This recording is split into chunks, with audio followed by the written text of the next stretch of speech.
तर सीपी राधाकृष्णन यांनी आज नवं पद स्वीकारलेलं आहे आणि शपथ घेतली आहे। त्यांच्या शपथविधी सोहळ्याला देशभरातून अनेक मान्यवर उपस्थित होते, तर यात माजी उपराष्ट्रपती जगदीप धनखड यांचीही विशेष उपस्थिती पाहायला मिळाली। सीपी राधाकृष्णन याआधी महाराष्ट्राचे राज्यपाल होते। नुकत्याच झालेल्या उपराष्ट्रपती पदाच्या निवडणुकीत त्यांनी इंडिया आघाडीचे उमेदवार बी सुदर्शन यांचा पराभव केला। जगदीप धनखड हे या ठिकाणी उपस्थित होते आणि त्यामुळे अनेकांच्या नजरा या जगदीप धनखड यांच्यावरती खिळलेल्या होत्या, कारण माजी उपराष्ट्रपती आणि आताचे नवनियुक्त उपराष्ट्रपती अशी ही दृश्य कॅमेऱ्यात कैद झाली आणि त्यामुळे अर्थातच सगळ्यांचं लक्ष हे जगदीप धनखड यांच्यावरती खिळलेलं होतं। यापूर्वी विरोधकांनी वारंवार सवाल केलेले होते, संजय राऊतांनी सवाल केलेले होते। संजय राऊत वारंवार विचारत होते की जगदीप धनखड गेले कुठे, त्यांना कुठे गायब करण्यात आले। मात्र जगदीप धनखड या कार्यक्रमासाठी उपस्थित होते। विशेष उपस्थितांमध्ये पहिल्याच रांगेत ते बसलेले दिसले आणि त्यामुळे अर्थातच अनेक चर्चांना यामुळे पूर्णविराम मिळालेला पाहायला मिळतोय।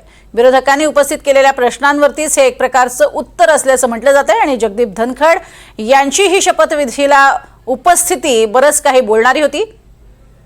व्यंकय्या नायडू यांच्याशी ते बोलत होते आणि त्यांचा सुसंवाद सुरू असलेली ही दृश्य कैद झाली आहेत। इतर मान्यवर शांतपणे बसलेले असताना जगदीप धनखड मात्र बोलताना आपल्याला पाहायला मिळालेत आणि त्यामुळे नव्यानं राधाकृष्णन यांनी शपथ घेतलेली होती आणि या शपथविधी सोहळ्यात धनखड यांचं दिसणं यावरती विरोधकांसाठी हे भाजपनं दिलेलं उत्तर किंवा इंडियाच्या वतीनं दिलेलं उत्तर होतं का असे म्हटलं जाते।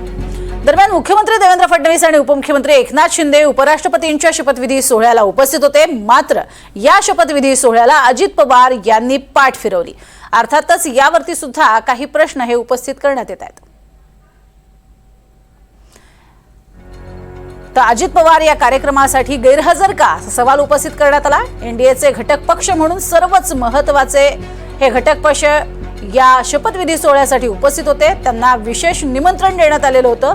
मग अशा वेळेला एकनाथ शिंदे उपस्थित असताना अजित पवार गैरहजर का हा प्रश्न मात्र उपस्थित झाला। यावरती अजित पवारांच्या अनुपस्थितीवरती शिंदेंनाही विचारण्यात आलं, त्यावरती त्यांनी थोडंसं हसतच उत्तर दिलं। पाहूया काय म्हणालेत।